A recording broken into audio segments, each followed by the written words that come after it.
என்னை பொறுத்த வரைக்கும் கவிதை தான் என்னோடய வாழ்க்கை. நான் நிறைய எழுத வேண்டும். நான் கவிதையில் தான் வாழ்ந்து கொண்டே இருக்கிறது.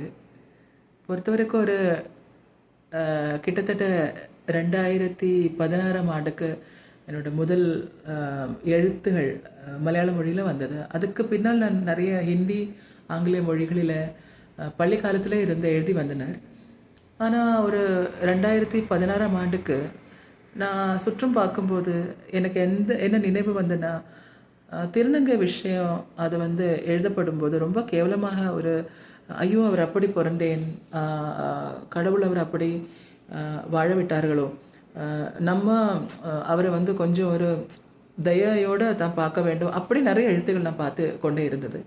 அப்போது தான் ஏன் நம்ம வாழ்க்கை இப்படி இருக்கிறது, நீங்கள் எழுதும் மாதிரி இல்லை, அந்த சட்டத்துக்கும் அப்புறம் நாங்கள் வந்து நம்மோட வாழ்க்கையை வாழ்ந்து கொண்டு இருக்கிறது, அதை கூடி இந்த பொதுமக்களிடத்தில் வர வேண்டும், அப்படி ஒரு நினைவு வந்து நான் என்னோட சொத்தத்தில் இருந்து ஐடென்டிட்டியிலேருந்து எழுத ஆரம்பித்தோம்.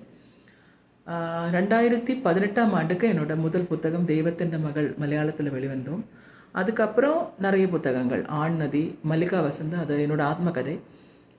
ஆத்மகதையை பற்றி பேசும்போது அதுக்கு நிறைய வருடங்கள் பிறகு ஜெரீனா அம்மா, அவர் ஒரு ஹிஜ்ரா, அவரோட ஒரு ஆத்மகதை வெளிவந்திருக்கிறது மலையாளத்தில். அது வந்து விஜயன் கொடுஞ்சேரி அவர்கள் தான் எழுதிவிட்டேன். டிசி புக்ஸ் தான் அந்த புத்தகத்தை எழுதியிருந்தது. ஆனால் அது எங்கள் ஆத்மகதையில் இருந்து என்னோட ஆத்மகதையிலேருந்து என்ன வித்தியாசம்னு கேட்டால், இந்த புத்தகத்தை நான் தான் எழுதியிருக்கிறது, இன்னொருவர் அல்ல. என்னோடய புத்தகத்தை நான் தான் எழுதியிருக்கோம். மலையாளத்தில் அது முதல்ல எழுதியிருந்தது. இப்போது அதோட ஹிந்தி வரப்போகிறது. அதோட பெயர் வந்து பசந்தி மல்லிகா. அது கிட்டத்தட்ட ஒரு 2027 ஒரு டிசம்பர் அந்த பக்கத்தில் அது வர வேண்டும். அதோட என்னது வேலைகளெல்லாம் நடந்து கொண்டு இருக்கிறது. நான் வந்து மலையாளத்திலையும் ஆங்கிலேயத்திலும் இன்னும் சம்ஸ்கிருத மொழியில் கூட எழுதி கொண்டிருக்கிறார்கள். ஏன் சம்ஸ்கிருதத்தில் நான் எழுதினேன்னு கேட்டால், சம்ஸ்கிருத மொழியில் வந்து டிரான்ஸ்ஜெண்டர் இல்லைன்னா இன்டர்செக்ஸ் இது எல்லாமே இருக்கிறது, அந்த மொழிக்குள்ளே இருக்கிறது, அந்த கலாச்சாரத்துக்குள்ளே இருக்கிறது. ஆனால் அதை பற்றி ஒரு புத்தகம் இந்த கழிந்த ஒரு 5000 ஆண்டுக்குள்ளே ஒரு புத்தகமாக அது வரவே இல்லையே. அதற்காக நான் என்னோடய கவிதைகளை பயன்படுத்தி அதை வந்து சம்ஸ்கிருத மொழியில் மொழி மாற்றம் செய்து சம்ஸ்கிருத மொழியில் ஒரு ஒரு ஒரு தனி புத்தகத்தை வெளியில் கொண்டு வந்திருக்கிறது. அதோட புத்தகத்தோட பேர் வந்து ஸ்வத்வ வர்ணாகா, சப்த வர்ணா இல்லை, ஸ்வத்வ வர்ணாகான்னு அதோட பேர். அதில் திருநங்கை க்காக நான் ஒரு ஒரு புது வார்த்தையை பயன்படுத்தியிருக்கிறது. அது வந்து லிங்காதீதாக, நபும்சக அது இருக்கிறது, அது வந்து இன்டர்செக்ஸ், அதுக்குள்ளே எல்லாமே இருந்தோம். ஆனால் அந்த பதத்துக்கு அந்த வார்த்தைக்கு என்ன பிரச்சனைனா, ஒரு அது ஒரு அது வந்து காலாந்தரத்தில் வந்து அந்த அந்த வார்த்தை ஒரு என்னென்ன சொல்ல யூஸ்லெஸ்ன்னு அப்படி ஒரு ஒரு அர்த்தம் அதுக்கு வந்தது.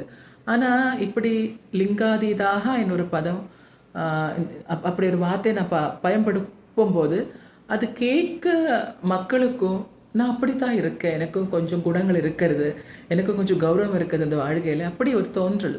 அதற்காகத்தான் நான் இப்படி செய்தேன். இப்போ வந்து மற்ற மொழிகளை கூட தமிழில் கூட என்னோட ஒரு புத்தகம் வெளிவந்திருக்கும். அது பத்மநாபன் அவர் வந்து கன்னியாகுமரி மாவட்டத்தில் சேர்ந்தவர். அவருக்கு வந்து மலையாளமும் தமிழும் நன்றாக வரும். அவரை அந்த என்னோட பல கவிதைகளை எடுத்து ஒரு புத்தகமாக மாற்றி அவர் வந்து கேலக்ஸி பப்ளிகேஷன்ஸ் கிட்ட கேட்டு ஒரு புத்தகத்தை வெளியில் கொண்டு வந்திருக்கிறார்கள். அந்த புத்தகம் தற்போது மார்க்கெட்டில் சுலபமாக தான் இருக்கும். அதுக்கப்புறம் நான் வந்து என்னோட ஒரு மெமரல் சொல்லுவாள், அது ஞாபகங்களை பற்றி ஒரு புத்தகம் எழுதியிருக்கோம்.